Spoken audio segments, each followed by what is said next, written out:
Joining me now is the host of the Michael Savage podcast, the author of Our Fight for America, The War Continues, Dr. Michael Savage. Dr. Savage, great to have you with us, as always, on the count. So this group called Ruth Sent Us, that definitely wasn't sent by Ruth Bader Ginsburg, they're organizing protests at Supreme Court justices' residences, and they're now honoring this legacy, as they see it, of Justice Ginsburg. What do you think of that? We know that she was a left-leaning judge, but it doesn't seem like she would have condoned the madness outside of homes and also threats on one of her colleagues' life.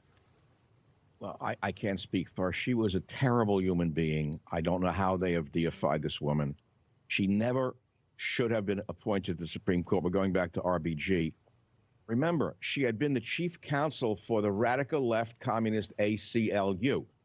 That would be like taking a lawyer for the Ku Klux Klan and nominating that lawyer to the Supreme Court and then having that Ku Klux Klan chief lawyer put on the Supreme Court in a vote of 96-4. The Republicans bent over backwards for Ginsburg.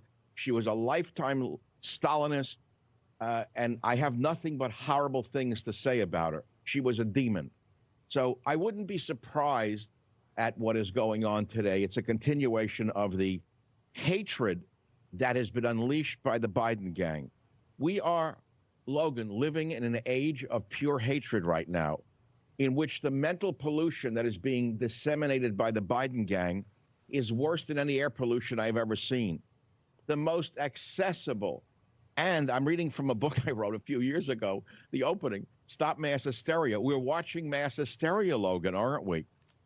This hatred that is being disseminated by Biden and Pelosi is very clear. It's made for one reason only. It's to unify the broken left and forcing the average person to forget the horrors of what Biden has and is doing to this nation. Look at what they did. I don't know if you want to segue to what they did to Peter Navarro. I thought we were going to just mention that momentarily. Or we can go to the January 6th event. I want to be very clear. As I witnessed that occurring on television, I turned to my assistant. I said, this is total madness. This is terrible. This is wrong. Why are they breaking in? Why are they breaking windows?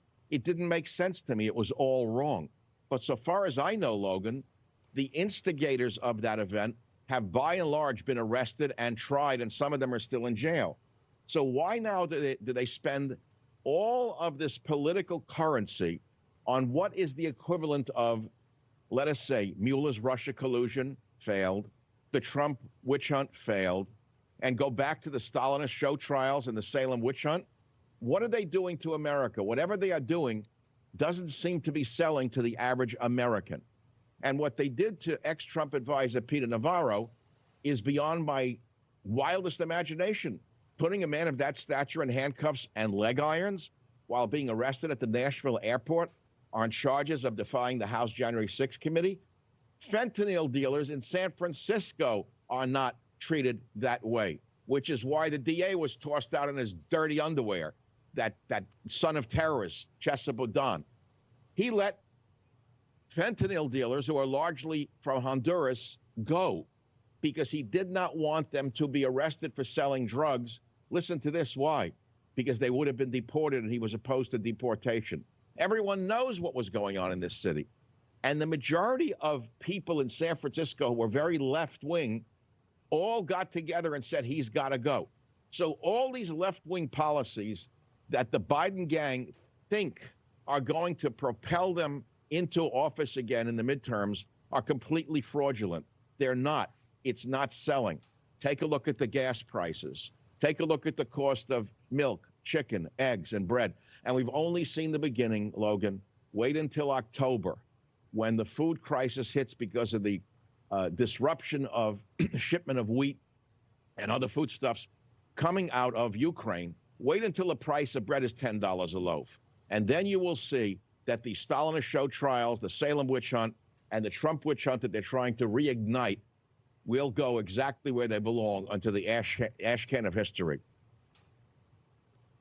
And Dr. Savage, as we were discussing with a previous guest, now Iran and Venezuela coming together to sell oil. We're still not drilling.